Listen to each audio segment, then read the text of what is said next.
What the key metrics for on-chain activity say about SOL, ETH, and other chains in 2025 is a sea of noise. The real winners of Web3 will be those who turn raw on-chain data into actionable signals for sustainable growth.By Dr. Angela Minster. Eric Stone, edited by Nelson Wang, December 23, 2024, 6:35 p.m. UTC. Web3 is drowning in metrics, most of which paint an unclear picture. Transaction volumes, token prices, and flashy headlines often mask what really matters: the quality of user engagement and the potential for organic exponential growth. As the industry moves beyond the hype, reliable, data-driven signals of success are no longer optional. They're essential. Here's the good news: the tools to cut through the noise already exist. By combining multiple on-chain metrics into a single health index score indicating the depth and quality of overall user engagement, we can identify which chains are truly thriving and poised for long-term growth.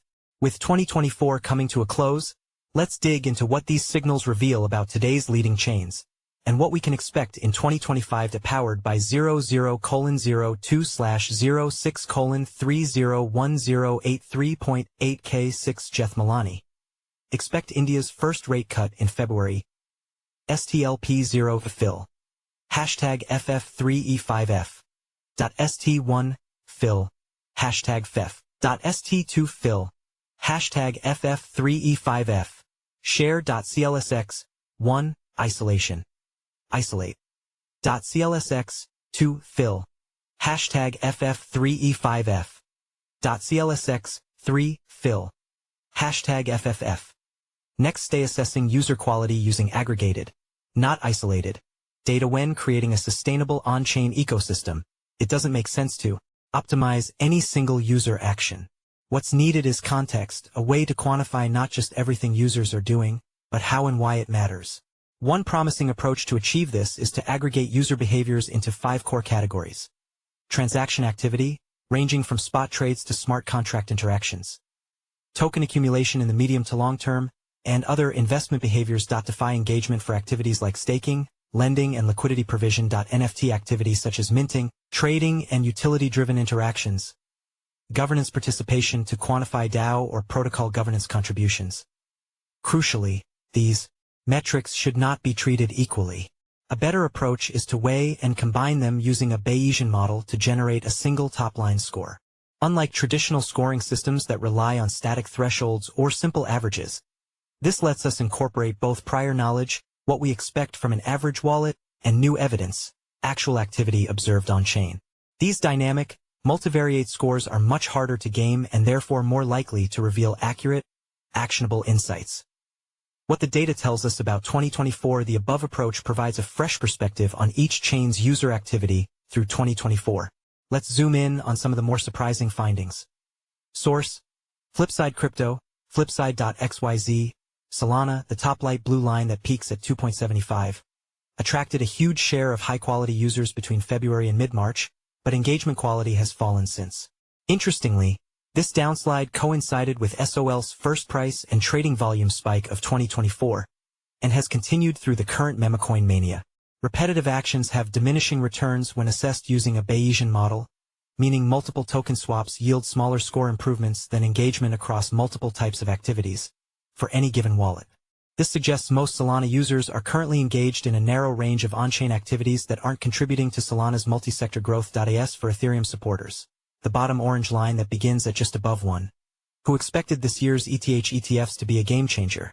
The numbers paint a different picture.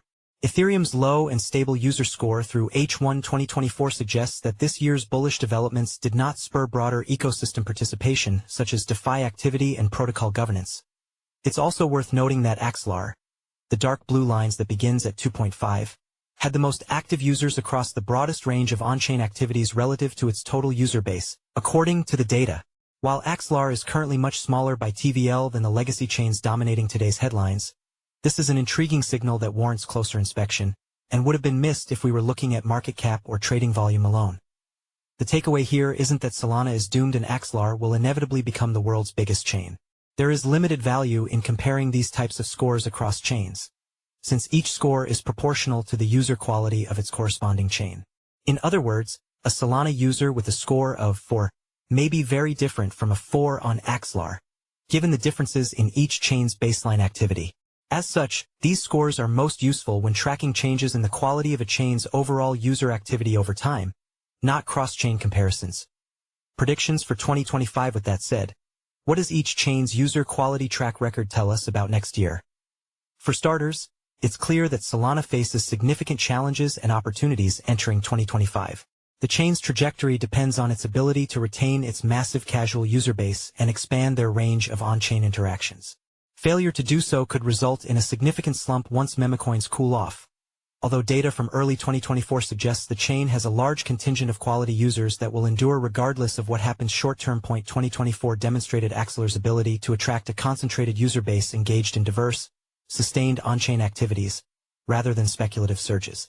Now, Axelar's challenge will be upscaling its ecosystem without diluting the quality of its user base. This may involve prioritizing high-profile partnerships to unlock new audiences while creating more newbie-friendly on-ramps across its dApp ecosystem.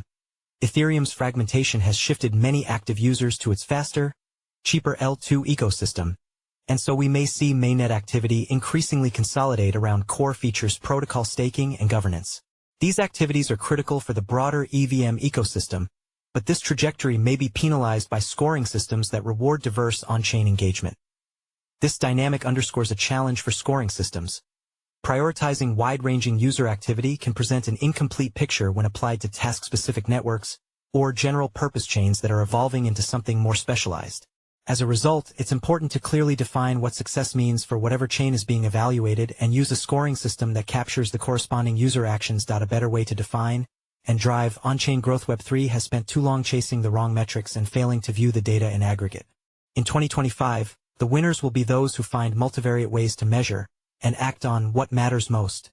User quality.By incorporating new scoring methods into their dashboards, on-chain intelligence platforms can provide more meaningful insights to investors and industry observers. At the same time, Web3 builders can use these scores to clarify top priorities and drive user engagement and value creation. Ultimately, this will help the entire industry shift away from hype-driven narratives to data-backed strategies that unlock the full potential of Web3 in 2025 and beyond.